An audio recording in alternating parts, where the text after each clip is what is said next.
దేవుని నామానికి స్తోత్రాలు. మీ అందరికీ వందనాలండి. ప్రభుని స్తుతించి ఈ విధంగా రాత్రి కాలం మందు కుటుంబ ఆరాధనలో దేవుని మహింపరుద్దాం, దేవుని ఆరాధిద్దాం. మన కుటుంబాలన్నీ కలిసి ఏక మనసుతో దేవుని స్తుతించి దేవుని గణపరుద్దాం. సర్వయుగములలో సజీవుడు, యుగ యుగములు జీవించే దేవుడు, సజీవుడైన దేవుడు మనకున్నాడు. కాబట్టి నిబరం కలిగి ఆయన సేవించే వారంగా, ఆయన్ని మహింపరిచే వారంగా దేవుడు మనం సిద్ధపరచును గాక. దయచేసి ప్రార్థన చేసుకుందాం. తలలో వంచి కళ్ళు మూసుకున్నట్లయితే. కృపగలిగిన ప్రభువా, పరలోకమున మా తండ్రి, పరిశుద్ధుడా, ఘనమైన రాజా, మీ ఘనమైన ఉన్నతమైన మహోన్నతమైన నామానికి వందనాలు నాయన, స్తోత్రాలు. గడిచిన కాలం అంతా మీరు మాకు తోడుగా ఉండి మీ కృపనిచ్చి సర్వయుగములలో సజీవుడు నాయన. మేము మీతో సమమైన వారు లేరు, మీ వంటి మహనీయుడు లేరు తండ్రి. పరిశుద్ధులలో మీ వంటి వారు లేరు తండ్రి. అంత గొప్ప దేవుడు మీరు మాకు దేవుడుగా, ప్రభువుగా, రక్షకుడుగా ఉన్న విధానాన్ని బట్టి మీకు స్తోత్రాలు. ఎంత గొప్ప దేవుడు నాయన.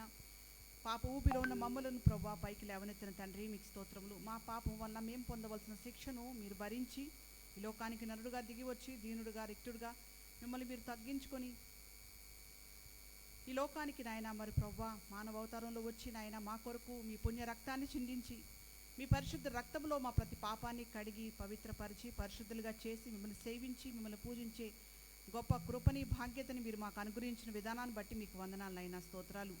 ఈ విధంగా ఈ రాత్రి కాలమందునైనా మేమందరం కలిసి నాయన మిమ్మల్ని స్తుతించడానికి, ఈ విధంగా మిమ్మల్ని ఆరాధించడానికి మీరు మాకు ఇచ్చిన ఈ సమయాన్ని బట్టి మీకు వందనాలు, స్తోత్రాలు చెల్లిస్తున్నాను.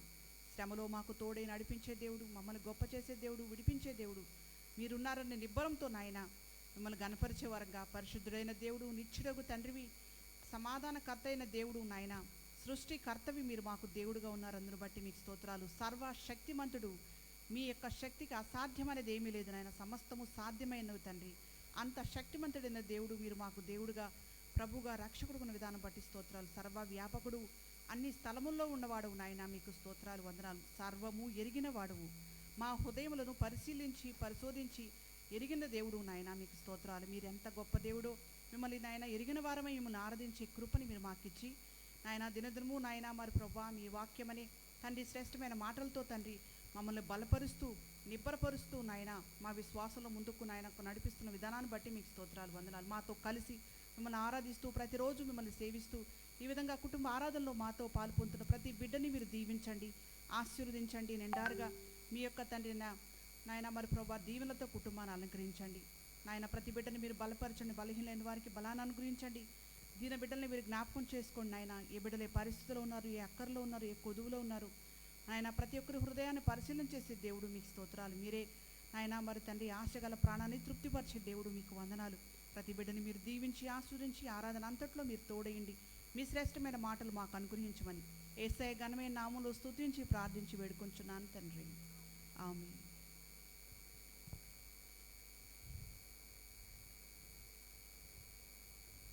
దేవుని స్తుతించి మనందరం కలిసి మనందరికి వచ్చిన పాట సర్వయుగములలో సజీవుడవు సరిపోల్చగలనా అనే పాటను పాడి దేవుని నామాన్ని కనపరుద్దామండి.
విధంగానే మరొక పాట అందరు కలిసి పాడదామండి. యేసే నా ఆశ్రయము, నా కోట నీవే, నా దుర్గము నీవే, నా కాపరి నీవే అనే పాటను పాడి ప్రభు నామాన్ని గణపరుద్దాం.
బలపరచు, నాకు శక్తినిచ్చి నడిపించు.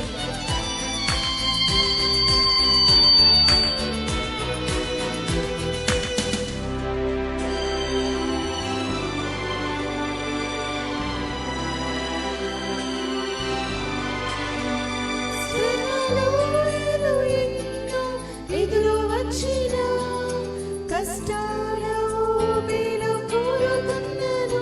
శ్రమలు ఎన్నో ఎదురు వచ్చినా, కష్టాల ఊబిలో కూరుకున్నాను. నన్ను లేవనెత్తుడు, నన్ను బలపరచుడు, నాకు శక్తినిచ్చి నడిపించుడు. నన్ను లేవనెత్తుడు, నన్ను బలపరచుడు, నాకు శక్తినిచ్చి నడిపించుడు. యేసే నా ఆశ్రయము, యేసే నా ఆధారము. జీవనామలో తుఫాను చెలరేగిన, ఆత్మీయ జీవితంలో అలలు ఎగిసిన, నాకు తోడయుండును, నన్ను దరిచేర్చు, చుక్కాని అయి దారి చూపు.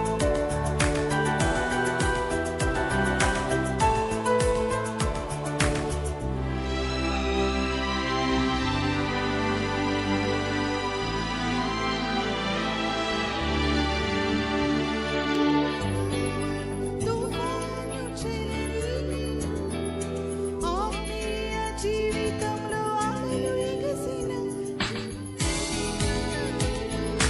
చెలరేగిన, ఆత్మీయ జీవితంలో అలలు ఎగిసిన, నాకు తోడయుండును, నన్ను దరిచేర్చును, చుక్కాని దారి చూపును.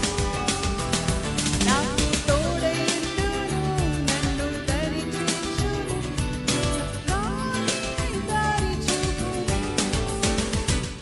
యేసే నా ఆశ్రయము, యేసే నా ఆధారము.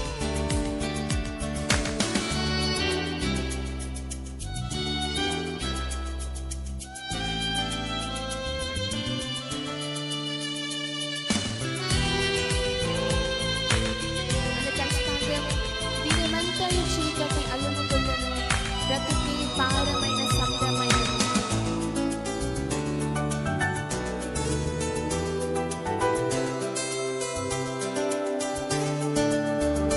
దినమంతయు చీకటి అలుముకున్నను, బ్రతుకే భారమైన సముద్రమైనది.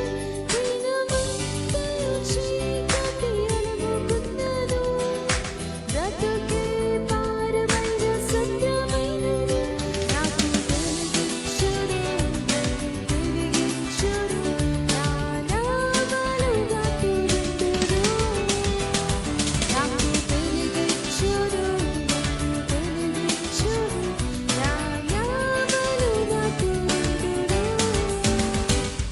యేసే నా ఆశ్రయము, యేసే నా ఆధారము. యేసే నా ఆశ్రయము, యేసే నా ఆధారము. నా కోట నీవే, నా దుర్గము నీవే, నా కాపరి నీవే. నా కోట నీవే, నా దుర్గము నీవే, నా కాపరి నీవే.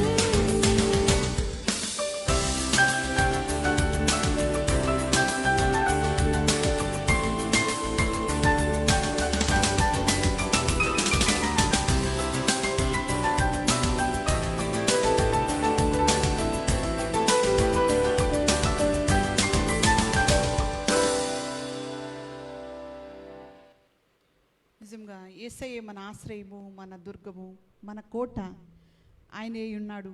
కాబట్టి మనం విశ్వాసంతో అనుదినము కూడా ఆయన హస్తాల్లో భద్రపరచబడి దేవుని కృపతో ముందుకు కొనసాగే ధన్యతని దేవుడు మనకు అనుగ్రహించి ఈ విధంగా ప్రతిరోజు శ్రేష్టమైన మాటలతో ఆదరించబడి ధైర్యపరచబడి ఈ విధంగా మనం ఒకరినొకరు దేవుని యొక్క విశ్వాసంలో ఎదిగే కృపని దేవుడిచ్చిన విధానాన్ని బట్టి ఆయనకు వందనాలు చెల్లిస్తున్నామండి. మాతో కలిసి ఇంతవరకు పాటల ద్వారా ఏకీభించి దేవుని ఆరాధించిన మీ ప్రతి ఒక్కరికి ప్రత్యేకమైన వందనాలు.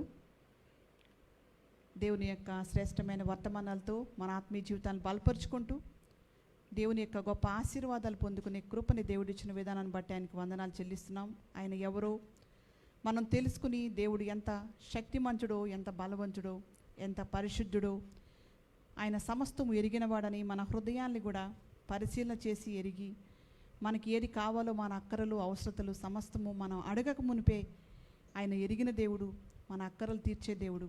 కాబట్టి ఆయన్ని మహింపరుస్తూ కొనసాగదామండి. రాత్రి కాలం ముందు మరొక శ్రేష్టమైన వర్తమానాన్ని విందాం. దైవజనునికి సమయం. చాలా సంతోషం. మీ అందరికీ వందనాలు. బాగున్నారా? దేవుని మహాకృపను బట్టి ప్రతిరోజు ఈ విధంగా లైవ్ ప్రోగ్రాం ద్వారా దేవుని వాక్యాన్ని మీకు అందించడానికి ప్రభువు మా అందరికీ ఇచ్చిన ఈ సమయాన్ని బట్టి నాతో పాటు సహకరించడానికి నా భార్య సునీత, అలాగే మా అమ్మాయి అక్స కూడా మరి నాతో కలిసి ఈ లైవ్ ప్రోగ్రాంలో ఏకీభించడానికి ఒక్కరోజు కూడా మిస్ అవ్వకుండా ఇప్పటి వరకు దేవుని మహాకృపను బట్టి కొనసాగించి శ్రేష్టమైన వాక్యాన్ని అందించడానికి, ఏదో సరదాగా 2 మాటలు చెప్పడానికి కాదు, చాలా లోతైనటువంటి మర్మాలతో కూడిన విషయాల్ని మీకు బోధించడానికి. ఎందుకంటే ఈ కడవరి దినాల్లో అనేక మంది తప్పు బోధించే వాళ్ళు ఉన్నారు. యేసు ప్రభు దేవుడు కాదని చెప్పేవాళ్ళు ఉన్నారు, పరిశుద్ధాత్మ దేవుడు కాదని చెప్పేవాళ్ళు ఉన్నారు, త్రిత్వాన్ని నమ్మని వారు ఉన్నారు. అలాంటి బోధలు మనం వినకూడదు, అలాంటి బోధల్లో కూర్చోకూడదు. అలాంటి బోధకులు మాట వినడం వల్ల మన ఆత్మీయమైన జీవితం పాడైపోయే అవసరత ఉన్నది కనుక దేవుని వాక్యాన్ని శ్రద్ధగా మనం అన్వేషించి సత్యాన్ని, నేను చెప్పింది కూడా మీరు నమ్మాలి అని అంటే నేను చెప్పింది అలా ఉన్నదా లేదా అనేది వాక్యంలో మీరు కూడా పరిశీలించాలి. నన్ను కూడా నమ్మమని నేను అనడంలా, కానీ నేను చెప్పింది రైట్ ఆర్ రాంగ్గా మీరు వాక్యాన్ని చూడండి. మీ దగ్గర కూడా అదే బైబిల్ ఉంది కదా, కనుక మిగతా వాళ్ళు చెప్పింది తప్పో రైట్ బైబిల్ ఉంది కదా చూడండి. అంతేగాని ఏదో ఒక వచ్చిన చూపించి మనకి మొత్తం మభ్య పెట్టడానికి ప్రయత్నం చేస్తే నమ్మకూడదు. దేవుని వాక్యంలో నుంచి దేవుడు ఎవరో అద్భుతమైన విషయాలు మనం వింటూ వస్తున్నాం. దేవుడు ఎవరు అనే దాని గురించి మనం ఆయన సృష్టికర్త అయిన దేవుడు అనగా తండ్రి సృష్టికర్త, కుమారుడు సృష్టికర్త, పరిశుద్ధాత్ముడు సృష్టికర్త అని వచనాలు మీకు చూపించడం జరిగింది. 2 ఆయన నిత్యుడు, eternal, immortal, everlasting God అనగా నిత్యముండు దేవుడు. కనుక యేసుక్రీస్తు నిత్యముండు దేవుడు, పరిశుద్ధాత్ముడు నిత్యముండు దేవుడు, తండ్రి అనే దేవుడు నిత్యముండు దేవుడు. ఒకటే దేవుడు కానీ 3 వ్యక్తిత్వాల్లో కనపడుతున్న దేవుడి గురించి మనం చూస్తున్నాం. కనుక 3వది మనం చూసాం, ఆయన పరిశుద్ధుడు. ఆయన సో దేవుడు ఎవరు అని అంటే పరిశుద్ధుడు. తండ్రి పరిశుద్ధుడు, నేను పరిశుద్ధుని కనుక మీరును పరిశుద్ధులో ఉండాలని కోరుకున్నాడు. అపరిశుద్ధులైన మన కొరకు పరిశుద్ధుడైనటువంటి దేవాది దేవుడు తన ప్రియకుమారుడైన యేసుక్రీస్తు, కనుక యేసుక్రీస్తు కూడా పరిశుద్ధుడు, ఆయన దేవుడు. కనుక పాపము చేయలేని వాడు ఎవరు? దేవుడు తప్ప. అందరం పాపులమే, దేవుడు ఒక్కడే పాపం చేయాలి. పాపం ప్రత్యేకంగా ఉన్నవాడు, separated from sin, and that's called holiness. పరిశుద్ధత అంటే అర్థం అది. పాపము చేయలేని వాడిని పరిశుద్ధత అంట. పరిశుద్ధత కలిగిన వాడు ఎవరు? వేల్పులలో నీ వంటి వాడెవరు? పరిశుద్ధతలో నువ్వు మహనీయుడు, నువ్వు సుపీరియర్. నీలాంటి పరిశుద్ధత కలిగి దేవుడు అనేవాడు ఎవరు ఉన్నారు? కనుక దేవుడు యేసుక్రీస్తు పరిశుద్ధమైన రక్తం ద్వారా నిన్ను నన్ను కడగడానికి ఆ ప్రియ కుమారుడిని ఈ లోకానికి పంపించాడు. సో యేసు ప్రభు దేవుడు. పరిశుద్ధాత్మ కూడా దేవుడు అని మనం విన్నాం. ఎందుకంటే ఆ పరిశుద్ధమైన ఆత్మ పేరులోనే ఉన్నది ఆయనలో పరిశుద్ధత. ఇక 4వది మనం విన్నాం, మన దేవుడు ఆమ్నిపొటెన్స్ అంటే అర్థం ఏంటంటే సర్వశక్తిమంతుడు, అనగా తండ్రి సర్వశక్తిమంతుడు. ప్రతిదానికి మీకు వచనాలు చూపించాను. 2 పరిశుద్ధాత్ముడు సర్వశక్తిమంతుడు, యేసుక్రీస్తు సర్వశక్తిమంతుడు. చాలా వ్యాస్ట్ సబ్జెక్ట్ ఇదంతా, కానీ మనం అన్నీ చెప్పలేము కనుక కొన్ని 2-3 వర్తమానాలతోనే ముగించి నేను కొద్దిగానే చెప్పగలుగుతున్నాను. ఎందుకనంటే మొత్తం వ్యాస్ట్ సబ్జెక్ట్ని మనం డిస్కస్ చేయాలనంటే, ఎందుకంటే ఆమ్నిపొటెంట్ గాడ్ గురించి ఎంత చదివినా ఎంత తెలుసుకున్నా బైబిల్లో అనేకమైన విషయాలు మనకు అర్థమవుతుంది. ఆయన ఎంత శక్తిమంతుడైన దేవుడు. శక్తిమంతుడు మాత్రమే కాదండి, సర్వశక్తిమంతుడు, ఆమ్నిపొటెంట్, సర్వవ్యాపకుడు, ఆమ్నిప్రెజెంట్ అంటే అర్థం సర్వము వ్యాపించి ఉన్నాడు. ఆయన అన్ని సమయాల్లో ఉండగలడు. Is God everywhere, all the time. Don't forget about these words. Everywhere. He can be present everywhere. ఆయన ఇదే సమయంలో ఇంకొక దగ్గర ఉండగలడు, ఇదే సమయంలో ఇక్కడ ఉండగలడు, ఎక్కడైనా ఉండగలిగిన దేవుడు ఆయన. ఆయన ఆమ్ని ప్రజెంట్. ఆయన he can be present everywhere. He can be present all the time. ఆయన రాత్రులు ఉండలేడు, అని పడుకునే దేవుడు, నిద్రపోయే దేవుడు కాదు. ఇజ్రాయిల్ని కాపాడువాడు, కొనకడు, నిద్రపోడు. అలాంటి దేవుడిని నువ్వు ఎలా సేవిస్తున్నావు? మరి అలాంటి దేవుడిని నువ్వు ఎలా ఆరాధిస్తున్నావు? మనం అలాంటి దేవుడి పట్ల నువ్వు ఎలా వ్యవహరిస్తున్నావు? అలాంటి దేవుడిని ఏ రకంగా నువ్వు గౌరవిస్తున్నావు? That's very important. ఇప్పుడు మనం ఆమ్నిసెంట్ గాడ్ గురించి. ఆమ్నిసెంట్ అంటే అర్థం ఆమ్నిసైన్స్. ఆమ్నిసెంట్ అంటే అర్థం ఏంటంటే సర్వజ్ఞాని. ఆయన ఎంత జ్ఞానం ఎవరికి ఉంది? ఎవ్వరికీ లేదు. ఆయనకున్న జ్ఞానం గురించి మనం పరిశీలన చేస్తాం. సో తండ్రి ఎవరు? ఆమ్నిసెంట్. పరిశుద్ధాత్ముడు ఎవరు? ఆమ్నిసెంట్. యేసు ప్రభువు ఎవరు? Omniscient. If they are not omniscient, you cannot call them God. Because ఆ అట్రిబ్యూట్స్ అనేది గాడ్లో ఉండాలి, దేవుడికి ఉండవలసిన గుణలక్షణాలు. సో నేనంటే ఆమ్నిసెంట్ గాడ్ గురించి కొన్ని విషయాలు మనం విన్నాం. ఇవాళ మరికొన్ని విషయాలు ఆమ్నిసెంట్ గురించి మనం విని ముందుకు కొనసాగుదాం. ఆమ్నిసెంట్ గాడ్ అంటే అర్థం ఏంటంటే, మొదటిది అన్ని విషయాలు ఆయనకి తెలుసు అని అర్థం. అన్ని విషయాలు ఆయనకి తెలుసు. దాని గురించి మీకు చాలా రిఫరెన్స్లు చూపించాను. అందులో ప్రాముఖ్యమైనది 2 కొరింథీయులకు రాసిన పత్రికలో 16వ అధ్యాయము 9వ వచనం. తన ఎడల యథార్థ హృదయము గలవారిని ఆయన బలపరచును. సో తన యందు యథార్థ హృదయము ఉంది అని ఎలా తెలుస్తుంది ఆయనకి? అదే ఆమ్నిసెంట్ అంటే అర్థం. He knows who are fully committed to God. అంటే దేవుని కొరకు సమర్పించుకున్న వాళ్ళు. అక్కడ రాసింది కదా, ఆయన ఎడల యథార్థ హృదయము గలవారు. 2 దినవృత్తాంతాలు 16వ అధ్యాయం 9వ వచనంలో అద్భుతమైన మాట చూశారు. తన ఎడల యథార్థ హృదయము గలవారిని చూసారా, బలపరచడానికి యెహోవా కనుదృష్టి లోకమంతటా సంచరిస్తుంది. లోకంలో ఉన్నవాళ్ళు, ఇండియాలో కాదు ప్రపంచంలో ఉన్న వాళ్ళందరినీ చూస్తారు. ఎవరు ఆయన యందు యథార్థ హృదయం కలిగిన వాళ్ళు ఉన్నారు. ఇంగ్లీష్ బైబిల్ చదివితే whose hearts are fully committed to the Lord. Whose hearts are fully committed, not half committed, fully committed. అంటే దాని అర్థం he knows who are fully committed to God. ఎవరైతే సంపూర్ణమైన యథార్థ హృదయం కలిగి ఉన్నారో అన్నీ తెలుసు ఆయనకి. ఆయన దగ్గర నుంచి నువ్వు దాయడానికి, నేను ఫుల్గా సమర్పించుకొని సేవ చేస్తున్నాను, ఉద్యోగం మాని సేవ చేస్తున్నాను, కబుర్లు కాదు. హీ నోస్ నువ్వు నిజంగా సేవ చేస్తున్నావా లేదా, నిజంగా సమర్పించుకున్నావా లేదా, నిజంగా నీ జీవితం నువ్వు ఎవరికి చెప్పవలసిన అవసరం లేదు. నువ్వు సాక్ష్యం చెప్పవలసిన, నువ్వు మనుషుల్ని మభ్యపెట్టి మనుషుల్ని మోసం చేయొచ్చేమో కానీ యూ కెనాట్ చీట్ గాడ్. దేవుడు మోసపడడు, దేవుడు వెక్కిరించబడడు. మోసపోకండి. మీరు గమనించే దేవుడు ఎప్పుడు కూడా మనం మోసం చేయడానికి ప్రయత్నం చేస్తే ఆయన మోసపోడు. మనల్ని ఎవరైనా మోసం చేయొచ్చేమో కానీ యూ కెనాట్ చీట్ గాడ్. వెక్కిరించబడడు దేవుడు. ఏమి విత్తుతావో అదే కోస్తావు అన్నాడు. సో 2 విషయాన్ని మనం గమనించవలసింది ఏంటంటే, he knows all our needs. ఇవన్నీ నిన్న మనం ఆల్రెడీ ధ్యానం చేసుకుని కొంచెం ఒకసారి రివైజ్ చేసి I'm going to go further little ముందుకు వెళ్ళడానికి ప్రయత్నం చేద్దాం. రెండోది, he knows all our needs. అది ఆమ్నిసెంట్ అంటే అర్థం. ఆమ్నిసెంట్ అంటే అర్థం ఏంటంటే, omni OMNI, science SCIENCE. Omni science అంటే, ఆమ్ని అంటే అర్థం సర్వము, సైన్స్ అంటే అంత జ్ఞానం, అంత ఆయనకు అన్నీ తెలుసు. ఆయన సృజించిన సృష్టి గురించి అన్నీ తెలుసు, ఆయన గురించి ఆయనకు తెలుసు, ఆయన సృజించిన మనుషుల యొక్క వ్యక్తిత్వాలు తెలుసు, ఆయన అన్నీ తెలుసు. నువ్వు హృదయంలో ఆయన సేవిస్తున్నావా లేదా తెలుసు. ఇంకొకటి మనం నేర్చుకున్న రెండోది, he knows all our needs. మన ప్రతి అవసరములు ఆయన ఎరుగును. He knows all our needs. మనకు ఏది అక్కరగా ఉందో ఆయన తీర్చగలరు. సో నిన్ను విడిచిపెట్టే దేవుడు కాదు, మనుషులందరినీ తయారు చేసింది. మనందరికీ ప్రాముఖ్యమైన అవసరత ఏంటి?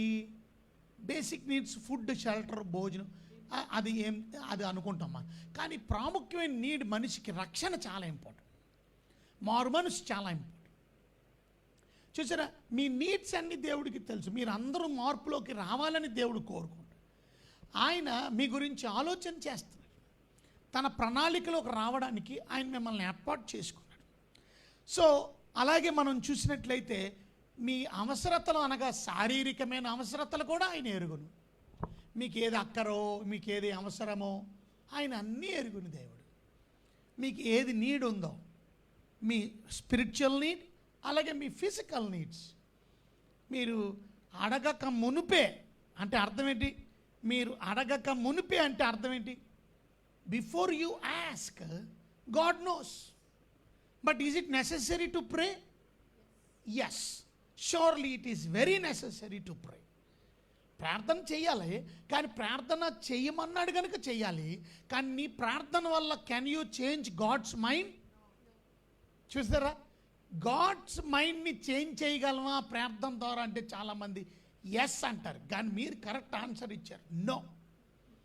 మనం దేవుని మనస్సుని మార్చేయలేము. మనం ప్రార్థన చేసేసి దేవుని మనసుని మార్చేసుకోవడానికి దేవుడు హెడ్, ఆయన ఏం చేయాలంటే ఆయన చేస్తాడు. ఇప్పుడు మనకి సలహాలు అడగాడు. ఇప్పుడు చూడండి, ఇంటికి హెడ్ నేను, నా ఇంటికి హెడ్ నేను కదా. నా ఇంటికి యజమానుడు నేనైనప్పుడు నా భార్య సలహాను తీసుకుంటానా లేదా? తీసుకో. నా అమ్మాయి సలహా తీసుకుంటానా? అంటే మీరు చెప్పొచ్చు, కానీ ఫైనల్ డిసిషన్ నాది. మీరు చెప్పినంత మాత్రం నా మైండ్ మార్చేసుకుంటానంటే మనిషిని కాబట్టి మార్చేసుకోవచ్చు, కానీ దేవుడు అలా మార్చుకోడు. కొన్ని విషయాలు మీరు చెప్పినవి నాకు సూట్ అవ్వకపోవచ్చు. అప్పుడు నేను అంటాను కుదరదు. ఇప్పుడు నువ్వు అనొచ్చు ఏంటి, డాడీ మా ఫ్రెండ్ ఉన్నాడు, మా ఫ్రెండ్ ఇక్కడే చదువుకుంటాడంట, ఇక్కడికే వచ్చేస్తాడంట, ఇక్కడే ఉంటాడంట అని అంటే దానికి నేను ఎస్ అనొచ్చు, నో అనొచ్చు. నీ డిసిషన్ చెప్పావు, నీ కోరిక చెప్పావు. చూడండి, అలాగా కొన్నిసార్లు మనుషులైన మనం కొన్ని అడుగుతాం మనం దేవుడు, కానీ దేవుని చిత్తమే జరుగుతుంది. అంతేగాని ప్రార్థన దేవుడు మనస్సును మార్చేయదు, చూసారా. కానీ ప్రార్థన can change things. Yes, prayer can change things, but prayer cannot change God's mind. ఆయన మనసును మార్చదు, కానీ సమస్యలు. ఇప్పుడు మీ నీతిమంతుని ప్రార్థన బహుబలము కలిగినదై, యాకోబు పత్రిక చదువుతాం, నీతిమంతుని ప్రార్థన బహుబలం కలిగింది అంటే ప్రార్థన బహుబలమైనది. ప్రార్థన చేయమని దేవుడు చెప్పాడు. కానీ ఒక సత్యాన్ని మనం దాని గురించి తర్వాత మనం విందాం, ప్రేయర్ గురించి, ఎందుకంటే చాలా వ్యాస్ సబ్జెక్ట్స్ ఇవన్నీ. అంటే దేవుడు మన ప్రార్థన ద్వారా కదా మారిపోతాడంటే ప్రతిసారి ఇప్పుడు 2 సంవత్సరాల నుంచి ప్రార్థన చేస్తున్నారు, కరోనా పోవాలని. మరి దేవుడు మనసుని మార్చేయగలం అని అంటే పోవాలిగా కరోనా, ఇంకా పోవాలి అంటే ఆయన సావరెన్ గాడ్, ఆయన చిత్తమే జరుగుతుంది. నువ్వు కొంతమంది మొన్న లాస్ట్ టైం మీరు చూసారు లేదు, 2020లో మార్చి నెలలో ఏడ్సీసి చేశారు, అందరు లైవ్లోకి వచ్చి కన్నీళ్ళు కార్చి చేసేసారు, గోల్ చేశారు లైవ్ అంతా. నేను పెద్ద ప్రార్థనా పరుణ్ణి అని చెప్పి పులిపెట్టిన దగ్గర మోకరించి మరీ ఏడిసేశారు. ఇంట్లో మోకరించి ఏడుచుకొని ప్రార్థన చేయొచ్చు, తప్పులేదు. కానీ షో పుట్టప్ కొంతమంది పరిసయ్యుల్లాగా, సద్దుకేయుల్లాగా కదా, వీళ్ళందరూ వేషధారులుగా మనుషులకి కనబడని ప్రభువా నాయనా అని ఏడుచుకుంటూ చెప్తారు. ఆ రోజు నేను వాక్యం చెప్పాను, అలాగే ఏడ్చుకుంటూ ప్రార్థన చేయకండి. మీకు అంతకీ ఇష్టము ఏడ్చుకొని చేయండి, తప్పక మాకు బాధ ఉంది కనుక మీరు ఇంట్లోకి వెళ్ళి గదిలోనికి వెళ్ళి తలుపేసుకొని రహస్యమందు చూచుతంటే షో పుట్టప్పొద్దు. ఎందుకంటే దేవుడు అలాంటి షో మీరు మనుషులు కనబడవాలని, మీరు మనుషులు కనబడాలని ప్రార్థన చేస్తారు. అలాంటి ప్రార్థన నేను ఎన్నో అని దేశప్రభు ప్రార్థన గురించి చెప్పాడు. మీరు ఎక్కువసేపు చేస్తే దేవుడు వింటాను అనుకుంటాడు, అది కూడా కాదు. మీరు వ్యర్థమైన మాటలు మాట్లాడితేనే, ఎక్కువ మంచి మాటలు మాట్లాడాలి, వ్యర్థం మాట్లాడితేనే దేవుడు వింటాడు, అది కూడా కాదు అని చెప్పాడు. యేసుప్రభు ప్రసంగం teachings about prayer, Jesus teachings about prayer, he mention what is prayer. Prayer is important, but doesn't mean that ప్రార్థన ఇంపార్టెంట్. కానీ ప్రార్థన దేవుడు మనసును మార్చేది. ఇవాళ అలాగైతే ఆనాడు హిజ్కియాకి 15 సంవత్సరాలు ఆయుష్ వచ్చింది. మరి ఇప్పుడు ప్రతివాడు ఎవరికైనా పోవాలని ఉంటుందా? జబ్బు వచ్చినప్పుడు, రోగం వచ్చినప్పుడు, ఆయనకు కూడా ఎవరికైనా హిజ్కియాలాగా క్యాన్సర్ పుండు వచ్చినప్పుడు హిజ్కియాకి రాసపుండు వచ్చింది. రాసపుండు అంటే చాలా డేంజర్ పుండు. అది మనం 2 సైడ్ వెళ్తాం చూసారు, అక్కడ వచ్చేస్తుంది ఆ పుండు. ఈప్ మీద కాదు, 2 సైడ్ వెళ్ళే లోపల వస్తుంది పుండు. చాలా బాధ, చాలా బాధ. ఈ 2 కూడా వెళ్ళదు.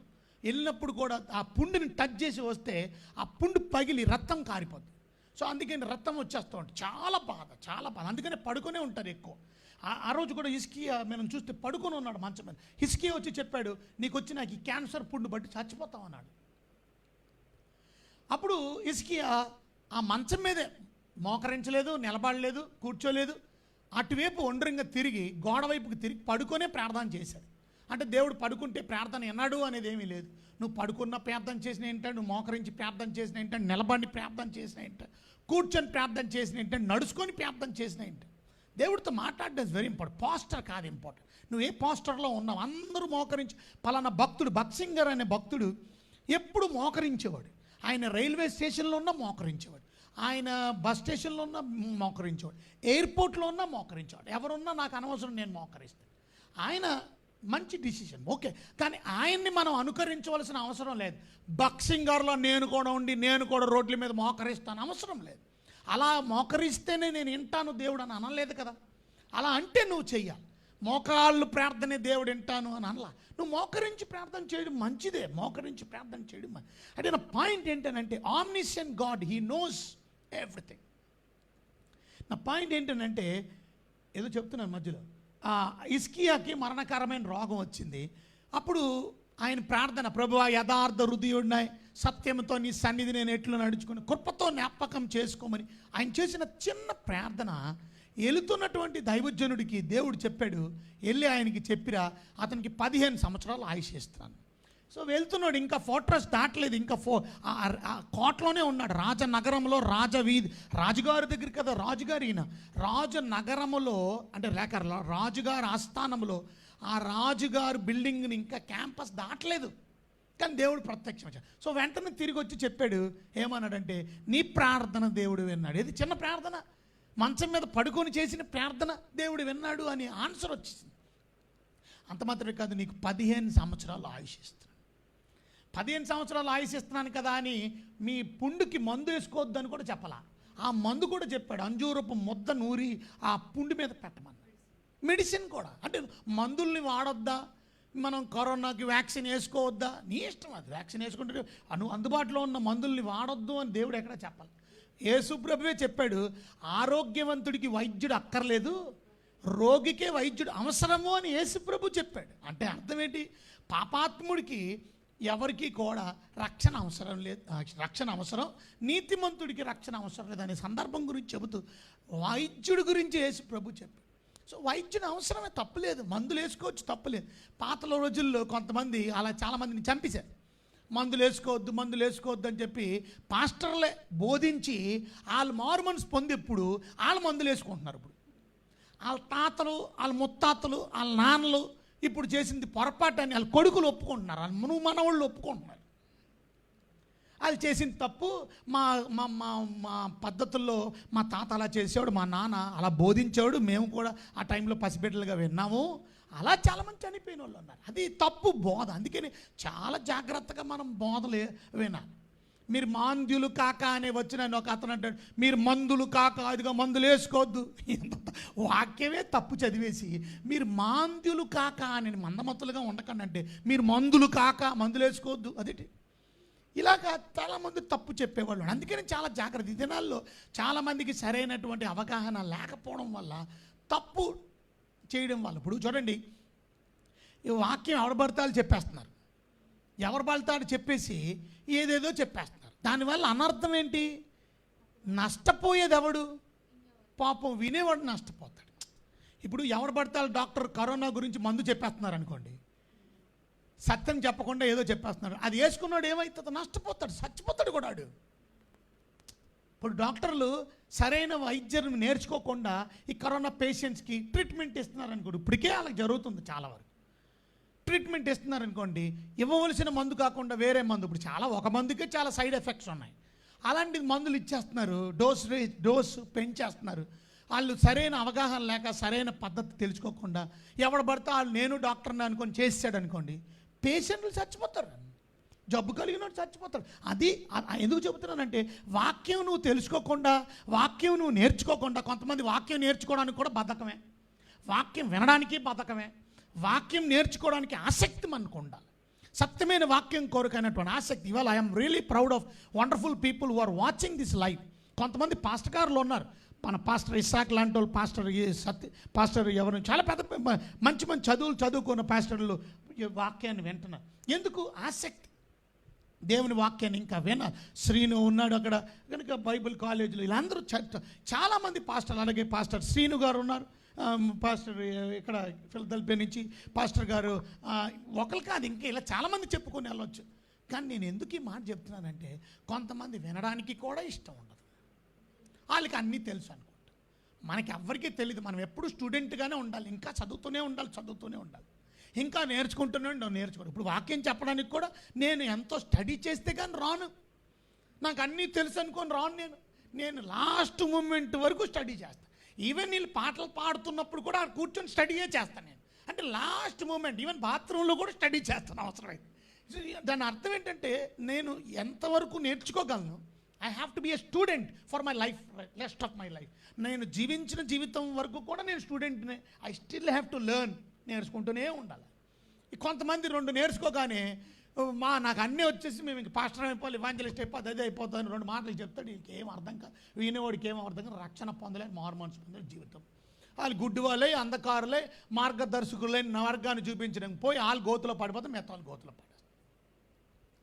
సరే, పాయింట్ ఏంటనంటే, ఇక్కడ ఆ వ్యక్తి 15 సంవత్సరాల ఆయుష్ ఇచ్చాడు.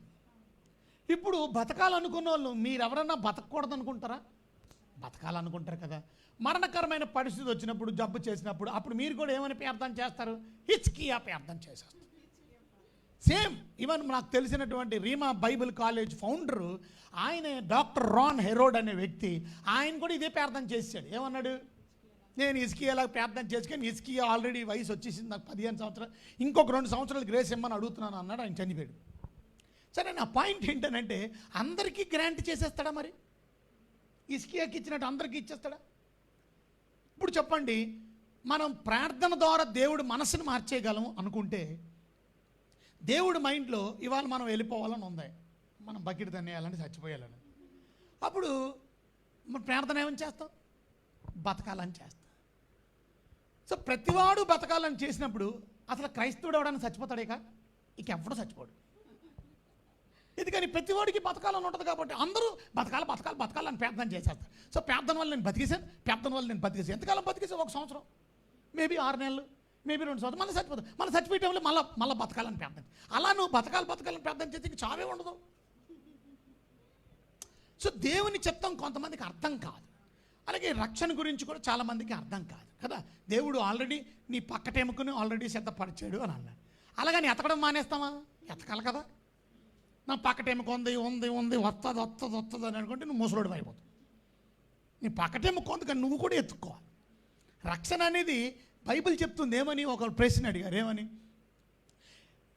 జగత్ పునాది వేయబడక మునిపే క్రీస్తులో మిమ్మల్ని ప్రేమతో ఏర్పాటు చేసుకున్నాను. అంటే దేవుడు ఏర్పాటు ఉంది తప్పక, కానీ మన వంతుగా మనం కూడా ఏం చేయాలి? విశ్వసించాలి. నువ్వు విశ్వసించడం నీ వంతు అయితే మిగతాది ఆయన చేసుకోండి. నువ్వు విశ్వసించడానికి అది నువ్వు రెడీగా నువ్వు విశ్వసిస్తే దేవుడు మిగతా కార్యక్రమాలు నిన్ను రక్షిస్తాడు, నేను పరిశుద్ధాత్మనిస్తాడు. సో ఇలాగా మనం చాలా, అంటే మన దేవుడు ఎవరనంటే omniscient. He knows all your needs. మీ ప్రతి అక్కర ఆయనకి తెలుసు. అదే మత్తయి సువార్త 6:32 మనం చూస్తే, మీకు ఇవన్నీ కావాలనని మీ పరలోకపు తండ్రికి తెలియను. అంటే ఏంటి? ఆయనకి అన్నీ తెలుసు. తెలియను అంటే అర్థం ఏంటంటే, హీ నోస్. మీకు ఇవన్నీ ఏం కావాలి, మీకు ఏం తిందుమా, ఏం త్రాగుదుమా, ఏం ధరించుకుందుమా అని వీటి గురించి ఆలోచించకండి. ఇవన్నీ మీకు కావాలని మీ పరలోకపు తండ్రికి తెలుసట. So he knows what you want. Whether ఏదైనా శారీరకమైన విషయాలు కానీ ఇంకో అలాగని అడగొద్దని అన్నారా? ప్రార్థన చేయమని ప్రభువే చెప్పాడు. విసుకగా ప్రార్థన చేయమని అన్నాడు. నిత్యము ప్రార్థన చేయమని అన్నాడు. ప్రార్థనని దేవుడు ఎంకరేజ్ చేశాడు. కానీ ప్రార్థన మాత్రం దేవుడి మైండ్ని మార్చద్దు. అలాగని ప్రార్థన చేయకూడదని కాదు. తండ్రి అయిన దేవుడికి యేసు ప్రభువే ప్రార్థన చేశాడు. సాధ్యమైతే ఈ గిన్నె నా యొద్ద నుండి తీసేయండి అని ప్రార్థన జరిగిందా? ఆయనను నా చిత్తం కాదు నీ చిత్తమే జరిగింది. తండ్రి చిత్తం ఏంటనంటే తప్పనిసరిగా యేసుక్రీస్తు శిలువలో మరణించాడు. అదే జరుగుతుంది. అబ్రహాం ప్రార్థన చేశాడు. అక్కడ 50 మంది నీతిమంతులు ఉంటే అక్కడ అగ్ని కురిపించవా? 45, 40, 30, 20 బార్గెనింగ్ చేసుకుంటూ వచ్చాడు. ఆఖరికి 10 మంది నీతిమంతులు ఉంటే అక్కడ పట్టణాన్ని నాశనం చేయగల. ఓకే, నాశనం అయిపోయింది. అది నాశనం అయిపోయింది. దేవుడు మైండ్లో నాశనం చేయాలని ఉంది. కానీ 10 మంది కూడా లేరు. అడిగాడు, ఇంకొక 5 అడిగితే బాగుంటుంది, లేదా 2 అడిగితే కానీ ఇక్కడ దేవుని చిత్తం జరుగుతుంది. దేవుడు ద సావరెన్ గాడ్. కొంచెం దేవుని చిత్తంలో అది జరగాలని ఉన్నట్టే జరుగుతుంది. నువ్వు ప్రార్థన చేసింది దేవుడు చేయాలనుకుంటే. కానీ దీని గురించి పెద్ద సబ్జెక్ట్ తర్వాత విందాం. కానీ మొదటిది సావరెన్ గాడ్ అంటే అనే ఇక్కడ ఆమ్నిసెంట్ అంటే అర్థం నీ ప్రతి అవసరత ఎరిగిన దేవుడు. ఇక మూడోది మనం చూసాం, మనకు సంబంధించిన చిన్న విషయాలు కూడా ఆయనకి తెలుసు. అంటే మనం అంతగా పట్టించుకోము. కానీ మత్తయి సువార్త 10:30లో మనం చూసాం, మీరు పిచ్చుకుల కంటే బహుశ్రేష్ఠులు కాదా? మీ తల మీద ఎన్ని ఎంట్రుకలు ఉన్నాయో లెక్కెట్టేశారు. మీ తల వెంట్రుకలన్నీ లెక్కెట్టి. ఇప్పుడు దేవుడికి కొంతమందికి లెక్కెట్టడం కష్టం, నాలటోడికి లెక్కెట్టడం ఈజీ. ఎందుకంటే నా ఎంట్రుకలు కొంచెం తక్కువ ఉన్నాయి. కానీ కొంతమంది ఎంట్రుకలు లెక్కెట్టాలంటే కష్టం కదా. కానీ మీరు ఆలోచించండి, మీ తల వెంట్రుకలు దేవుడు లెక్కెట్టాడంటే, ఇసుక రేణువులు లెక్కెట్టాడంటే, ఆకాశ నక్షత్రాలు దేవుడు లెక్క పెట్టాడంటే, బికాస్ అనంత జ్ఞాని అంటారు దాన్ని. అందుకే ఆకాశం పేరు పెట్టేవాడు అంటే అర్థం ఆయన అనంత జ్ఞాని. He knows minute things, he knows everything's. ప్రతిదీ ఆయన తెలుసు. ఇక 4వది మనం చూసాం, గాడ్ న్యూస్ యువర్ హార్ట్. మీ హృదయాన్ని దేవుడు. ఆమ్నిసెంట్ అంటే అర్థం. మొదటిది మనం చూసాం, ఆమ్నిసెంట్ అన్ని విషయాలు ఆయనకు తెలుసు. 2వది మనం చూసాం, ఆయన మీ ప్రతి అవసరతలు ఎరిగినటువంటి దేవుడు. 3వది మనం చూసాం, ఆయన నీకున్న చిన్న అవసరతలు కూడా ఆయన ఎరుగు. 4వది మనం చూస్తున్నాం, ఆయన నీ హృదయం తెలుసు. He knows your heart. You cannot bluff him, you cannot cheat him. నీ హృదయం ఆయనకి తెలుసు. అందుకనే నా కుమారుడు నీ హృదయం నాకు. దీని గురించి చాలా వచనాలు మీకు చూపించాను. మొదటి రాజులు 8:39 ప్రతి మనుషుని యొక్క హృదయమును నువ్వు ఎరుగుదువు అంటే ఏంటి అర్థం? You know each human beings heart. ప్రతి క్రైస్తవుల హృదయం నీకు తెలుసు అని అంట్లా. ప్రతి వాని యొక్క హృదయము నువ్వు ఎరుగుదు. చూసారా ఇవాళ? అందుకే నేను హృదయం చూసారా, మన హృదయం దేవుడు ఎరుగుదుడు. మన హృదయం ఎంత దరిద్రమైందో దేవుడికి తెలుసు. మన హృదయం ఎంత మోసకరమైందో దేవుడికి తెలుసు. అందుకే నా కుమారుడు నీ హృదయం నాకు ఇయ్యని అడిగాడు. మన హృదయం అంతా తెలుసు. మన మెంటాలిటీ, మన ఉద్దేశం, మన మోటివ్స్, మన హృదయాన్ని బట్టే మన ఉద్దేశాలు నడుస్తాయి. మన మోటివ్ ఇవాళ ఎందుకు మనం వచ్చాం వాక్యం వినడానికి, మన ఉద్దేశం మంచిదేనా? గుడికి ఎందుకు వెళ్తున్నాం, దేవుడిని ఎందుకు నమ్ముకున్నాం, మన ఉద్దేశం చూసారా? ఇప్పుడు ఒక అమ్మాయిని పెళ్లి చేసుకున్నాడు ఒక ఆయన. చేసుకొని వాళ్ళ ఆవిడ పేరు మీద ఏం చేశాడు? ఇన్సూరెన్స్ చేశాడు. దాని దగ్గర 2 కోట్ల ఇన్సూరెన్స్ చేయించాడు. 2 కోట్ల ఇన్సూరెన్స్ చేస్తే ఏమైందో తెలుసా? ఇన్సూరెన్స్ అయితే ఆమె చచ్చిపోతే వీడికి 2 కోట్లు వచ్చాడు. కనుక ఈడెంత పెద్ద చీటర్ అంటే, వీడు 2 కోట్లు వాళ్ళ ఆవిడ పేరు మీద ఇన్సూరెన్స్ ఎందుకు చేయించాడంటే ఆడికి 2 కోట్లు కావాలి. కనుక ప్రతిరోజు చాక్లెట్ ఇస్తున్నాడంట. ప్రతిరోజు ఇస్తాడట చాక్లెట్. వీడు చాక్లెట్ తీసి, ఏంటి చాక్లెట్ అంటే పాయిజనస్ చాక్లెట్. అది విషంతో కూడిన స్లో పాయిజన్ ఎక్కే చాక్లెట్. వాళ్ళ ఆవిడ పాపం మంచిది, ఆమె తన భర్త ప్రేమతో ఇస్తున్నాడేమో అనుకోని పాపం రోజు తింటుంది. కానీ రోజు తింటూ తింటూ తింటూ ఆమెకి చావుకి దగ్గరికి వెళ్ళిపోతుంది. దేవుడికి తెలీదా? దేవుడికి తెలుసు. అలా చంపేస్తున్నాడని కూడా దేవుడికి తెలుసు. మన హృదయంలో ఉన్న మోటివ్స్ అన్నీ దేవుడికి తెలుసు. చూసారా? నీ ఉద్దేశం మంచిది కాదు. ఎంత విచారకరమైన సంగతి అంటే ఆఖరికి ఆమె చాక్లెట్లు తిని ఒకరోజు చచ్చిపోయింది. చచ్చిపోయిన తర్వాత ఆమెని ఆమెను ఏమంటారు దాన్ని, బరియల్ చేశారు.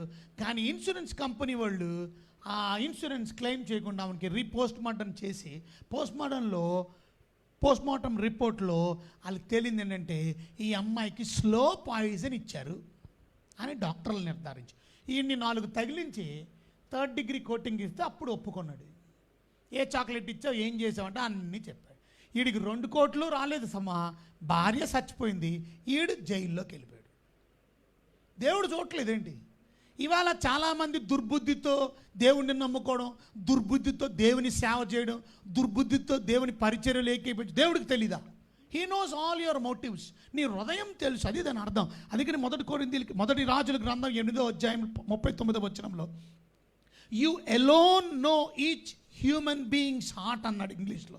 ప్రతి మనుషుని యొక్క హృదయమును నువ్వు ఎరుగుదువు. అలాగే కీర్తన గ్రంథంలో 7వ అధ్యాయం 9వ వచనంలో you look deep with in the mind and heart అన్నాడు. హృదయము అంతరింద్రియములను పరిశీలించు దేవుడు. హృదయములను అంతరింద్రియములు అంటే ఏంటి అర్థం? మీ మైండ్ని కూడా పరిశీలించు దేవుడు. సామెతల గ్రంథం 15వ అధ్యాయం 11వ వచనంలో నరుల హృదయము తేటగా ఆయనకి కనబడుతుంది. చూసారా?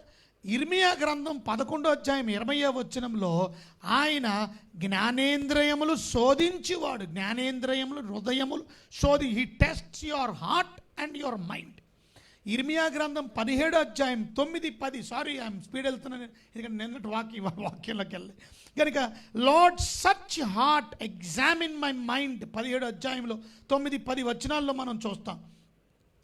17వ అధ్యాయం ఇర్మియా గ్రంథం 9, 10 వచనాల్లో ఇంగ్లీష్ బైబిల్లో లార్డ్ సచ్ heart examine my mind reward each person according to their conduct.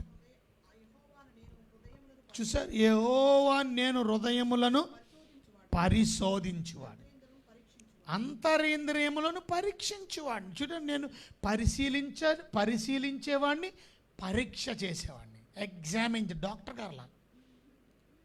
Doctor గారు ఏంటి? నీకు జబ్బు పరిశీలిస్తారు. ఈయన అది కాదు పరిశీలించేది, ఆయన నీ ఉద్దేశాన్ని పరిశీలన చేస్తారు. నీ మనస్సు, నీ హార్ట్ ఏంటి? He will examine your mind. ఎందుకు? అక్కడ రాస్తుంది. ఎందుకంటే హృదయం అన్నిటికంటే మోసకరమైంది, అది ఘోరమైన వ్యాధి కలిగింది, దాన్ని గ్రహింపగలిగినోడు ఎవడు?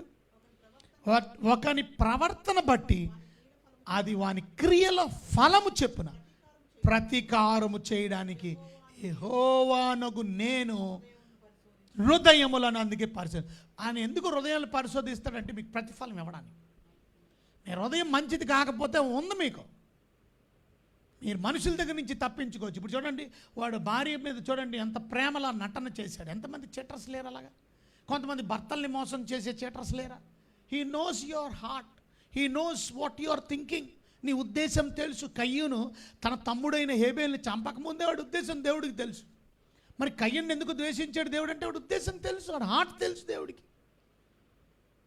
కయ్యూని ఎందుకు ద్వేషించాడండి దేవుడు? కయ్యూని ఎందుకు ప్రేమించాడు? అయినా ఇంకా కనికరించి కయ్యూని అడిగాడు, నీకు కోపమేలా? నువ్వు మనసు ఎందుకు? నువ్వు ముఖం చిన్నబుచ్చుకున్నావు ఎందుకు? నీ ముఖం మాడిపోయింది. చిన్నబుచ్చుకోవడం అంటే అది ముఖం మాడిపోయింది. నీ ముఖం ఎందుకు మాడిపోయింది? నీ అర్పణ స్వీకరించలేదనా? కానీ నువ్వు తప్పు చేసావు కదా, నువ్వు చూడు, ఆలోచన చెయ్యి అని చెప్పినా సరి చేసుకోవడం పోయి వెళ్ళి తమ్ముడిని చంపేశాడు. ఎందుకు? ఆడి ఉద్దేశం మంచిది కదా, ఆడి గుండె మంచిది కదా, వాడు హార్టే మంచిది కాదు. నువ్వు నీ హృదయాన్ని ఆయనకి ఇస్తే నేను బాగు చేస్తాను. నువ్వు ఇవ్వకపోతే ఇప్పుడు కరోనాతో ఎందుకు చచ్చిపోతున్నారు కొంతమంది? వాళ్ళు కరోనాని తెలిసి కూడా డాక్టర్ దగ్గరికి వెళ్ళడంలా. వెళ్తే బాగుండేది కదా, వెళ్తే హాస్పిటల్లో ఏదైనా ట్రీట్మెంట్ దొరికేది కదా. కానీ తెలిసి ఉండి కూడా వెళ్ళలేకపోవడం వల్ల వారికి నష్టం కలుగుతుంది. నష్టం వచ్చిన తర్వాత ఇప్పుడు ఊపిరి సరపడం కష్టమైపోయిన పరిస్థితుల్లో అప్పుడు హాస్పిటల్కి వెళ్తున్నారు. అప్పుడు ఇక చేయడానికి ఇంకేం లేదు, అంతా అయిపోయింది, రిప్లికేషన్ పెరిగిపోయింది, మొత్తం అంతా అవయవాలన్నీ కొట్టేస్తున్నాయి. ఒకటి అవయవాలన్నీ కొట్టేసి ఇక లాస్ట్ స్టేజ్లోకి వెళ్ళినప్పుడు ఇంకెళ్ళడం ఏం ఉపయోగం? అన్నీ కుళ్ళిపోయినాయి, అన్నీ పాడైపోయి, అన్నీ చచ్చిపోయినాయి అవయవాలన్నీ. మేజర్ ఆర్గన్స్ డ్యామేజ్ అయిపోయి ఆర్గన్స్ అరెస్ట్ అయిపోయి చచ్చిపోతుంది మనిషి. ప్రాబ్లం ఎవరిది? నువ్వు వెళ్ళలేదు కాబట్టి. నీకు అర్థమైందా? హృదయాన్ని నువ్విస్తే బాగుండేది, నీ హృదయాన్ని మారుస్తాడు. ఎంత దుర్మార్గులైన దేవుడు మార్చగలడు. అదే ఇర్మియా గ్రంథం 20వ అధ్యాయం 12వ వచనంలో మనం చూస్తే ఆయన అన్నాడు, 20వ అధ్యాయం చూసారా? నీతిమంతులను పరిశోధించువాడు నీవు, ఆంతరింద్రియములను హృదయములను చూచువాడువు నీవే. ఇవాళ మీ హృదయాన్ని చూడలేదు అనుకుంటున్నారా? దేవుడు ఎవరో తెలీదా మీకు? సర్వాంతర్యామి అయిన దేవుడు, ఆయన సర్వజ్ఞాని. సర్వజ్ఞాని అంటే ఏం తెలుసు ఆయనకి? నీ హృదయం అంతా తెలుసు ఆయనకి, నీ బతుకంతా తెలుసు ఆయన, నీ జీవితం అంతా తెలుసు ఆయన. ఆయన దగ్గర మోసం చేయడానికి ప్రయత్నం చేయాలి. మోసకరమైన పరిచర్య చేయొద్దు, మోసకరమైన సేవ చేయొద్దు, మోసకరమైన విశ్వాసాన్ని చూపించి నువ్వేదో భ్రమపరుస్తున్నావేమో, దొంగ విశ్వాసమేమో, నువ్వు నిజమైన విశ్వాసం కాదేమో, కష్టాల్లో పడిపోతావు, నిజమైన నిలబడలేవు. నీతిమంతుడు మాత్రమే నిలబడతాడు. నిజమైన విశ్వాసం యేసు రక్తంలో కడగబడిన వాడు మాత్రమే నిలబడగలుగుతాడు. మెత్తడు పడిపోతాడు. వాయ్? ఎందుకనంటే నీ హృదయం మంచిది కావాలి. మీ హృదయం చాలా ఇంపార్టెంట్. మనుషులు చూడండి, ఇప్పుడు చాలామంది ఏమనుకుంటారంటే, నేను మనుషుల దగ్గర ఎలాగ ఉన్నానో చూస్తే చాలులే, మనుషులు నా హృదయం, నేను చాలా మంచోడిని అని షో చూస్తారు. మనుషులు నా హృదయం చాలా మంచిది అన్నట్టు నేనేం చేయొచ్చు? షో పుట్టప్ చేయొచ్చు, దాన ధర్మాలు చేయొచ్చు. చూడండి, నేను భోజనాలు పంచుతున్నాను కాబట్టి నేను చాలా మంచివాడిని, ప్రేమ కలిగినోడిని. యాక్షన్ వద్దు, ఆపా. నువ్వు చేసేదాన్ని బట్టి మనుషులు మెప్పు పొందొచ్చేమో, నువ్వు చేసే సేవను బట్టి, నువ్వు చేసే పరిచయను బట్టి మనుషులు మెప్పు పొందొచ్చేమో, కానీ దేవుడు మెప్పు పొందాలనంటే నీ హృదయం సరిగా ఉందో లేదో చూసుకో. అదే మాట బైబిల్ గ్రంథంలో లూకాసు వార్తలో 16వ అధ్యాయం 15వ వచనం చదివితే చూసారా? లూకాసు వార్త 16వ అధ్యాయం 15వ వచనం. ఆయన చూసారా, మీరు మనుషుల ఎదుట నీతిమంతులను అనిపించుకుంటున్నారు, కానీ దేవుడు మీ హృదయములను ఎరుగును. ఎందుకు ఆయన తెలుసు? ఎరుగును. బికాజ్ ఆయన సర్వ జ్ఞాని గనుక ఆయనకి అన్నీ తెలుసు. మనుషులకి తెలియలేనిది నీ సొంత భార్యకి, నీ సొంత కూతురికి, నీ సొంత నాన్నకి, నీ సొంత భర్తకి, నీ కుటుంబానికి తెలియలేనిది ఆయనకి తెలుసు. కొంతమంది చాలా నటన చేసేస్తారు, పిల్లలు కూడా పెద్ద నటన చేసేస్తారు. ఓ డాడీ డాడీ, దొంగ నటన. కొంతమంది వాళ్ళ నాన్న ఆస్తిని కాజేసేసి వాళ్ళ నాన్నని లేపేయడానికి ప్రయత్నం చేసే కొంతమంది కొడుకులు కూతురులు ఉంటారు. ఎప్పుడు చంపేద్దామా అని. ఒకటి చూసారా, చంపేసి మీరు గమనించారు, కరోనా వచ్చిందని చెప్పి వాళ్ళ అమ్మ నాన్నని బయట రోడ్డు మీద పెట్టేసి, ఎక్కడో జరిగింది అది, మిర్యాలగూడలో. వాళ్ళ అమ్మ నాన్నని, సొంత అమ్మ నాన్న 20 ఎకరాల పొలం ఉందంట. 20 ఎకరాల పొలం ఉన్నటువంటి వాళ్ళ అమ్మ నాన్నకి బయటికి, ఇంటి బయట పెట్టేసి, ఆ ఇంటి బయట మంచం మీద పడుకోబెట్టి వాళ్ళకి అన్నం పెట్టడం లేదంట, వాళ్ళకి తిండి పెట్టడం లేదంట. చుట్టుపక్కల వాళ్ళందరూ వచ్చి ఏంటంటే బయట పడుకోబెట్టారు, ఆ ఎండలోనే ఉంటున్నారు, వర్షంలోనే ఉంటున్నారు, ఏంటి సంగతి అని అంటే, మాట్లాడి దగ్గర రాకండి, వెళ్ళిపోండి. వాళ్ళకి కరోనా ఉంది అన్న అబద్ధం ఆడారంట. చూసారా? దేవుడికి తెలీదా వాళ్ళ హృదయం? వారి మోసం దేవుడికి తెలీదా? ఎవరిని మోసం చేస్తావు? ఆ భార్య భర్తలకి ఇద్దరికీ తెలుసు వాళ్ళు చేసే పని, కానీ అక్కడ వాళ్ళు చేసే పని ఎవరికి తెలియదు అనుకోండి. వాళ్ళ అమ్మ నాన్న పాపం ఎంత మోసం చేశారంటే తిండి పెట్టలే. ఆఖరికి కొన్ని రోజులకి వాళ్ళు ఆకలితో చచ్చిపోయారు. వాళ్ళు బక్క సిక్కిపోయి మంచానికి అతుక్కుపోయి అస్థిపంజరంలాగా అయిపోయి చచ్చిపోయారు వాళ్ళు. ఆ చచ్చిపోయిన వాళ్ళని బరియాలు చేశారు, అయిపోయింది, క్లోజ్ అనుకున్నారు. ఇప్పుడు 20 ఎకరాలకి ఆస్తికి వీళ్ళే వారసులు, వాళ్ళ తమ్ముడు వాళ్ళ అన్నయ్య, 2 కొడుకులు. మళ్ళీ వాళ్ళ వారసులని ఆనందపడిపోతున్నారు, సంతోషపడిపోతున్నారు. ఆ ఊరు పెద్దలు ఒక ఆయన, వాళ్ళు చుట్టమే, ఇదేదో అనుమానంగా ఉందండి నాకు, ఒకసారి దీన్ని పోస్ట్ మార్టం చేయాలనుకని ఆ చచ్చిపోయిన డెడ్ బాడీస్ని తీసి పోస్ట్ మార్టం చేస్తే ఆ పోస్ట్ మార్టం రిపోర్ట్లో వచ్చింది ఏంటనంటే, వీరు కరోనాతో కట్ చచ్చిపోయింది, ఆకలి దప్పులతో చచ్చిపోయారు. ఇప్పుడు వీళ్ళిద్దరిని వాళ్ళ ఫ్యామిలీతో పాటు లోపల వేసారు, అయిపోయింది. 20 ఎకరాలు లేదు, 4 ఎకరాలు లేదు. చూసారా? ఇవాళ ఎంతమంది మోసగాళ్ళు లేరు. మొన్న ఇంకొక కేసు, ఆడు కూతుర్ని ఎత్తుకొనే వాళ్ళ ఆవిడ్ని చంపేసాడు. వాళ్ళ ఆవిడ్ని చంపేసి బ్రీఫ్ కేసులో పెట్టేసి అడిగి అపార్ట్మెంట్లో నుంచి దించి బ్రీఫ్ కేసుని, ఆ బ్రీఫ్ కేసుని లాక్కుంటూ బరువు, ఓ పక్కనేమో కూతురు ఉంది చేతిలో, ఓ పక్కన చచ్చిపోయిన శవం ఉంది బ్రీఫ్ కేసు, ఎర్ర బ్రీఫ్ కేసులో. ఆ బ్రీఫ్ కేసుని లాక్కుంటూ వెళ్ళి కారులో పెట్టాడు. మరలా ఎంత దూరం వెళ్ళాడు, ఒక గంటన్నర తర్వాత వచ్చేసాడు. వచ్చేసి ఏం చేశాడు, ఇప్పుడు ఖాళీ బ్రీఫ్ కేసుని తీసుకొచ్చాడు. ఈ సిక్కిలేనోడు చచ్చిపోయిన బ్రీఫ్ కేసుని కూడా ఇది ఎంత కక్కురు తెదవో చూసారా? ఆ చచ్చిపోయిన శవం బ్రీఫ్ కేసు ఎందుకు వీడికి? ఆ బ్రీఫ్ కేసే చెప్పేసింది మొత్తం రహస్యం. ఎందుకని? వీళ్ళు సీసీ కెమెరాల్లో ఫుటేజ్ చూశారు. ఆ ఫుటేజ్లోని ఏమని ఉందంటే, వీడు శవాన్ని ఇలా ఎందుకు తీసుకెళ్ళాడు, వీడేం చెప్పాడంటే, వీడు చెప్పిన మాట ఏంటంటే, మా ఆవిడ కరోనాతో చచ్చిపోయింది అని అదేదో హాస్పిటల్ హైదరాబాద్లో రుక్ హాస్పిటల్ ఏదో ఉంది, ఆ హాస్పిటల్ వెనకాల కాల్చేశాడు, శవాన్ని కాల్చేశాడు. చూసారా, ఈ సీసీ కెమెరా ఫుటేజ్ ద్వారా అసలు నువ్వు శవాన్ని అలా ఎందుకు పట్టుకెళ్ళావు అని 4 తన్ని చెప్తే, నేనే చంపేశాను మా ఆవిడ్ని అని చెప్పాడు. ఎంత దుర్మార్గం అండి! ఇవాళ ఎంతమంది లేరు అలాంటి దుర్మార్గమైన పనులు చేసేవాళ్ళు? హృదయం ఎరిగిన దేవుడు. ఇక్కడ 16 లూకాసు వార్త 16 అధ్యాయం 14 వచనం చూస్తారా, మనుషుల ఎదుట వారు నీతిమంతులు, మనుషులు ఎదుట మంచోళ్ళంగా కనబడుతున్నాం మనం. నీతిమంతులు, పరిశుద్ధులు, పాపాత్ములు కాదు, యేసు రక్తంలో కడగబడిన వాళ్ళు మేము, భక్తులు, విశ్వాసులు, మేము భజన చేస్తున్నాం, స్తోత్రం స్తోత్రం స్తోత్రం, హల్లెలూయా హల్లెలూయా అనేవాళ్ళం మేము. ఎందుకు? హృదయం మారలేదు, నోటమ్మట మాత్రం ఏదో మాటలు చెబుతున్నాను. కానీ దేవుడు అంట అక్కడ రాసింది, మీ హృదయములను దేవుడు చూసారా, మీ హృదయములను ఎరుగును. చూసారా, ఇవాళ చాలాసార్లు మన హృదయం దేవుడికి తెలుసు. కొంతమంది సేవకులు కూడా సేవ చేసేది మనుషుల కోసం చేస్తారు.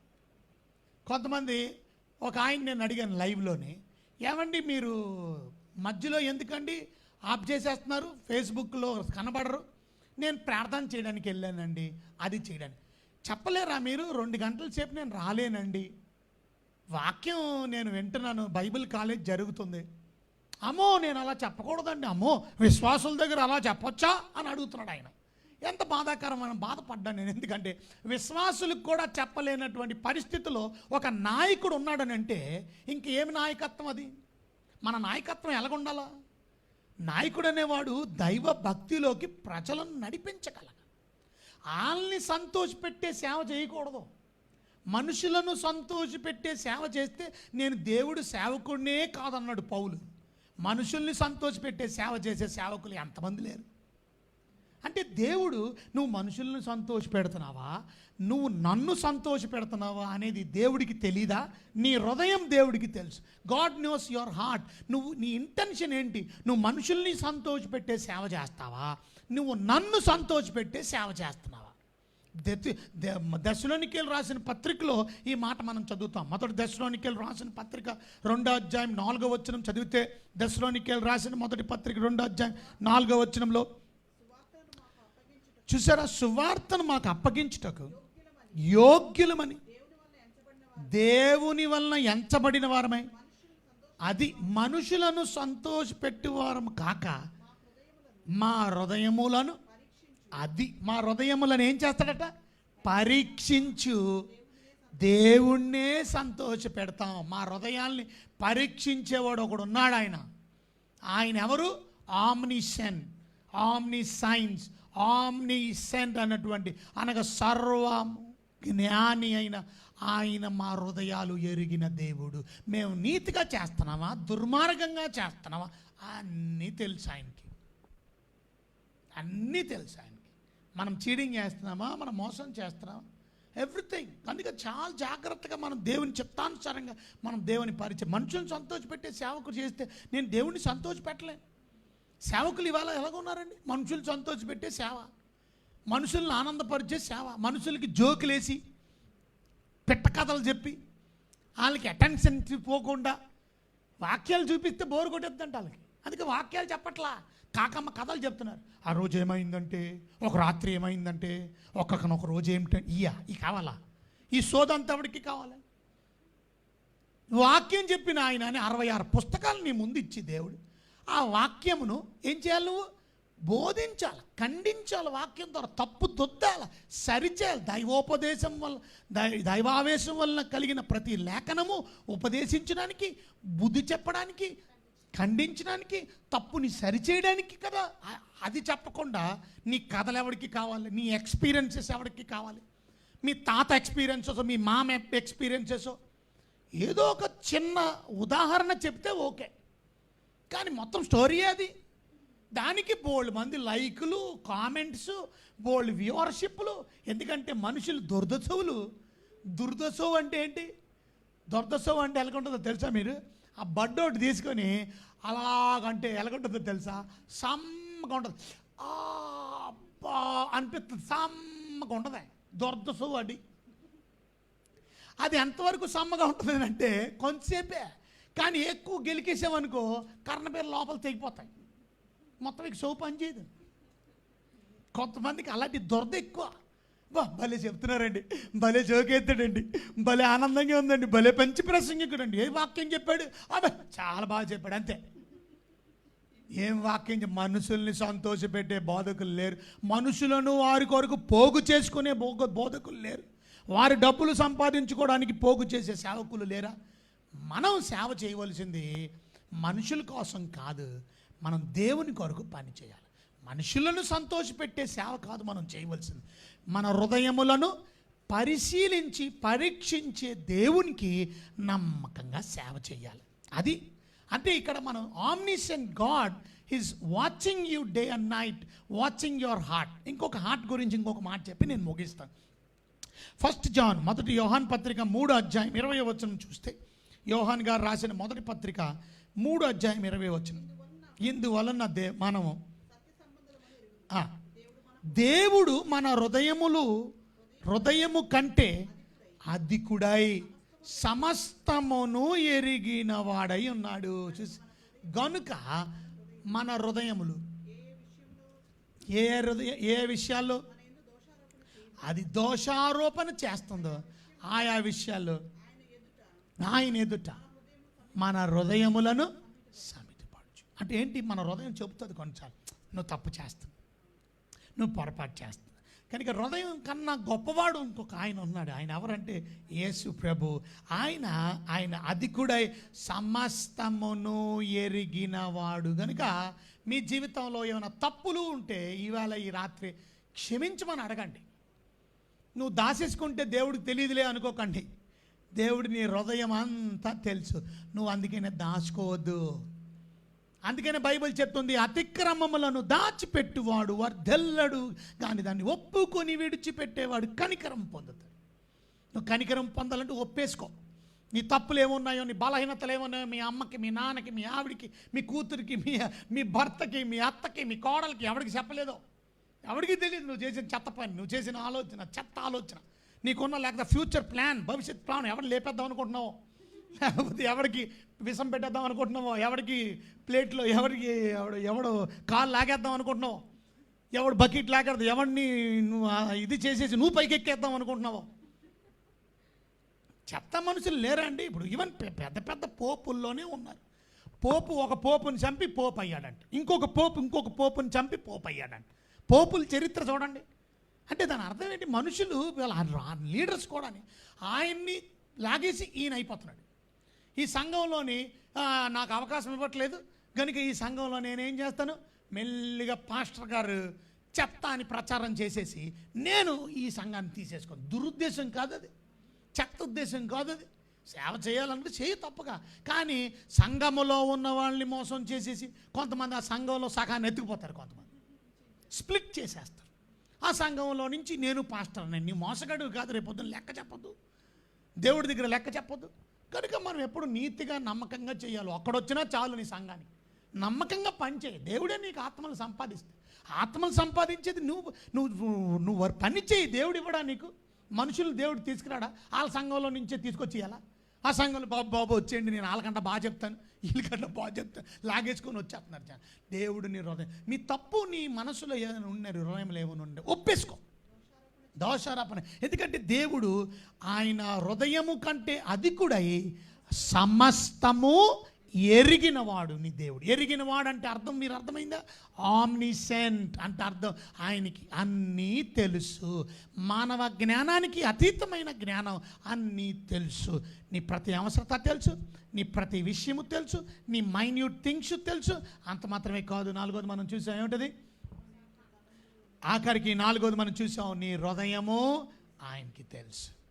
ఇంకేమేమి తెలుసో రేపటి విషయం నిందా. ప్రభువా మీకైనా వందనాలు. వెత్తబడిన వాక్యం మన హృదయాలు ఫలింపజేయండి. మా హృదయం మమ్మల్ని దోషారోపణ చేస్తున్నప్పుడు, మా పాపములు మేము ఒప్పుకున్న ఎడల మీరు నమ్మదగిన వాడు, నీతిమంతుడు కనుక సమస్త దుర్నీతి నుండి మనల్ని పవిత్రులుగా చేస్తారని 1 యోహాను పత్రిక 1వ అధ్యాయం 9వ వచనం, మా పాపాలు మేము ఒప్పుకోవాలి. అందుకనే మా హృదయం ఒక్కొక్కసారి మమ్మల్ని ఖండిస్తూ మమ్మల్ని బోధిస్తుంది. మాకు చెప్తున్నాను, ఆత్మ మాలో ఉన్నటువంటి పరిశుద్ధాత్మ దేవుడు మమ్మల్ని గర్దిస్తున్నప్పుడు మా హృదయం ద్వారా మా తప్పును ఒప్పుకొని విడిచిపెట్టి, ఎందుకంటే మా హృదయం కన్నా గొప్పవాడు అధికుడైన ప్రభు సమస్తమును ఎరిగిన వాడును. మా హృదయము ఎలా ఉందో, మేము నీతిగా చేస్తున్నామా పరిచర్య, న్యాయంగా చేస్తాం, మేము భక్తి నీతిగా ఉన్నామా అనీతిమంతులమా, మా అవసరత ఏంటో, మా అక్కరేంటో, మా చిన్న చిన్న అవసరతలు కూడా, మా ప్రతి విషయము ఎరిగినటువంటి దేవుడు తండ్రి.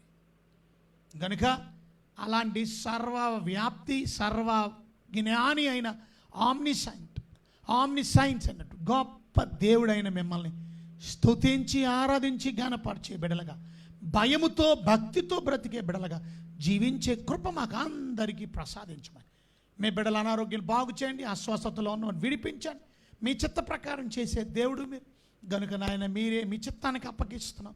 మీ కృపను అనుగ్రహించండి. మీకే వందనాలు, స్తోత్రాలు, స్తుతులు సమర్పించుకోండి. యేసు నామములో వేడుకుంటున్నాం తండ్రి, ఆమేన్. మన ప్రభు అయిన యేసుక్రీస్తు కృప, తండ్రి దేవునికి ప్రేమ, పరిశుద్ధాత్మిక అన్యోన్యమైన సహవాసం నిత్యం సదాకాలం సదా మనందరికీ తోడే కాపాడును గాక. ఆమేన్. ఆమేన్. God bless you. Thank you for joining with us. We love you. We are praying for you. మా గురించి మీరు కూడా ప్రార్థన చేయండి. మీరు పంపిస్తున్న మీ ప్రత్యేకమైన ప్రార్థన అవసరతలు, మీరు చెప్తున్న నిజమైన ప్రైజ్ రిపోర్ట్స్, దేవుడు చేసిన గొప్ప కార్యాలను బట్టి దేవుని స్తుతిస్తున్నాం. మీ అవసరతల గురించి ప్రార్థిస్తున్నాం. తప్పక ప్రతిరోజు రాత్రి 9 నుంచి 10 గంటల వరకు జరిగే లైవ్ ప్రోగ్రామ్కి మీ ఫ్యామిలీతో, మీ కుటుంబాలతో పాటు రావడమే కాకుండా ఇతరులకు కూడా మీరు ఆహ్వానిస్తూ ఈ లైవ్కి జాయిన్ చేస్తున్న విధానం బట్టి వందనాలు. God bless you. ఈ లైవ్ మిగతా వాళ్ళకి ఆశీర్వాదకరంగా ఉంటుందని నమ్మితే షేర్ చేసి వారికి కూడా వారి మెసెంజర్లోనో, వారి వాట్సాప్లోనో, వారి వాట్సాప్ గ్రూప్స్లోనో, ఇంకా మిగతా మెసెంజర్ గ్రూప్స్లోనో, ఫేస్బుక్ గ్రూప్స్లోనో పంపించి వారికి కూడా తెలియపరచండి. తద్వారా వారు కూడా సత్యమైన వాక్యాన్ని విని వారి జీవితాన్ని కట్టుకొని భక్తుల ముందుకు కొనసాగి ఆ నీతిమంతుడు పరిశుద్ధుడైన ఆమ్నిసెంట్ అనేటువంటి దేవుడు నిన్ను, నీ హృదయాన్ని పరిశోధిస్తున్నాడు. ఆయనకి ఇష్టంగా సంతోషంగా బ్రతకండి. ప్రభువు మీ అందరినీ దీవించి మిండుగా సమృద్ధిగా నిండారుగా దీవించి ఆశీర్వదించును గాక. God bless you. Have a good night sleep.